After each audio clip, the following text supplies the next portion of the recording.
All right, let's talk about a word we throw around all the time: company. It sounds so simple, right? But it's actually this really powerful legal idea that has totally shaped our world. So, what is a company, really? Let's dig in and find out. So, what do giants like Google, Samsung, and Amazon all have in common? I mean, besides being a huge part of our daily lives, on a really basic level, what are they? Yup, you got it. They're all companies. But that word, it means so much more than just a brand or a business name. It's actually this super important legal structure. So in this explainer, we're going to break down exactly what that means. We're going to follow the journey from just a simple idea all the way to the birth of a legal person. It's pretty wild. Okay, so we're going to break this down into 4 parts. First, we'll look at the spark.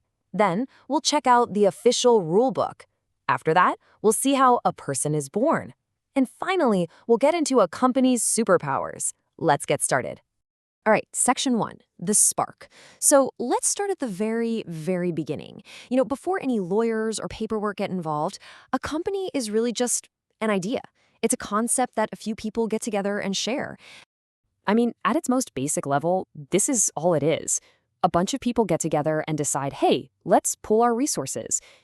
They throw their money or maybe even their skills into one big pot. And then they use everything in that pot to work towards some common goal. It could be to make a profit, sure, but it could also be for charity or science. It's all about that collective effort. And this classic legal definition from Lord Justice Linley just nails it. It breaks it down into 3 key ingredients. First, an association of persons. That's just people coming together. Second, they contribute money or money's worth. Everyone puts something on the table. And third, they employ it for a common purpose. That's the shared mission. Simple as that. Okay, section 2. So you've got the idea, you've got the people.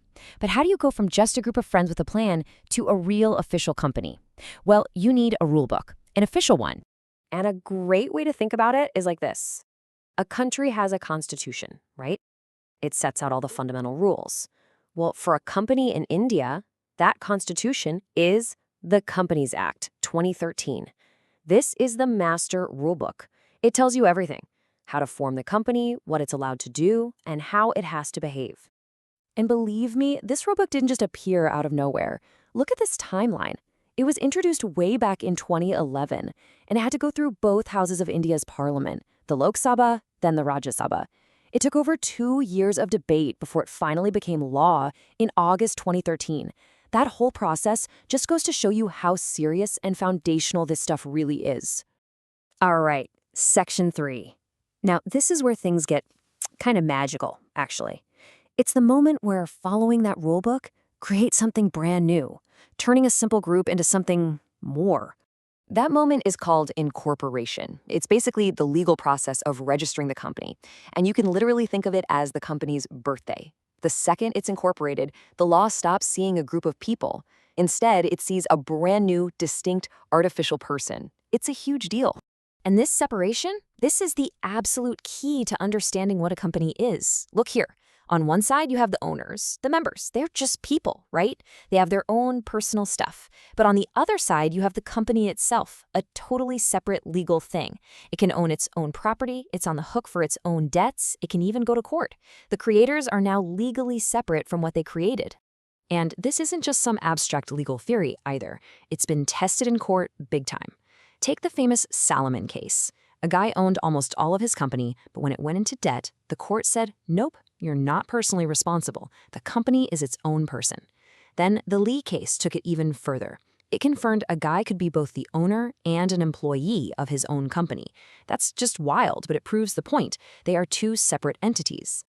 Okay, so our new person is born. Now what? Well, with this birth comes some pretty amazing abilities, things a regular group of people just don't have. So for our final section, let's talk about a company's superpowers. Seriously, these abilities are what make the whole idea of a company so powerful and popular.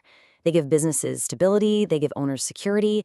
It's a game changer. So let's break down the big ones. First up, superpower number 1. It can live forever. Okay, well, kinda. The official term is perpetual succession.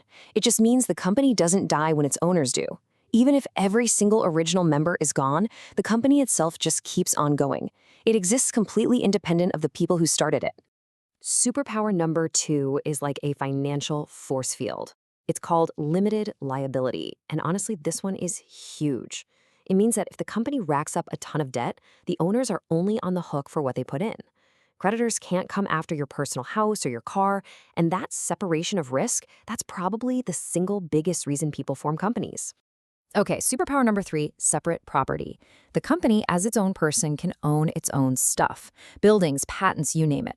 And this is crucial. That property belongs to the company, not the shareholders. So even if you own all the shares, you can't just take the office computer home. It's not yours, it's the company's. Number 4 is all about flexibility. Transferable shares. Think of ownership as a pie, cut into slices, and those slices are called shares. In most companies, you can buy and sell those slices pretty easily. This means ownership can change hands without causing a big mess or disrupting the whole business. It keeps things flowing smoothly. And last but not least, superpower number 5, it can sue and be sued because it's a person in the eyes of the law. A company can march right into court to fight its own battles. And hey, that works both ways. It can also be dragged into court and held accountable for its actions. It has its own legal identity, its own voice. So let's pull all this together. A company isn't just a logo or a product. It's an artificial person brought into existence by law with its own identity and some pretty incredible powers. But that leaves us with a really big question to chew on, doesn't it? If a company gets to have the powers and the rights of a person, can it and should it be held responsible like one too? Now that is something to think about.